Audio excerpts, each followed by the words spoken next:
Do you like my crown?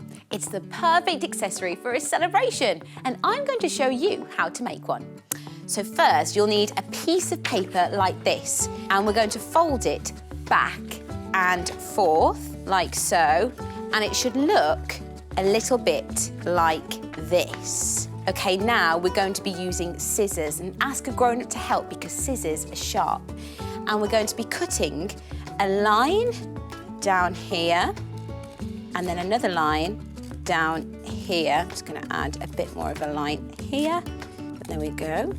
And then we're going to pull out this little section, and you can see that our crown is taking shape. But what we need to do now is add some sticky tape to hold it together, and it should look a little bit like this. And now it's time for the fun part. It's time to decorate, and you can decorate it however you like.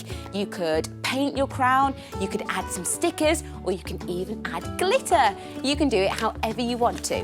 Now here's one I made earlier, and I'm going to add some stickers to this crown.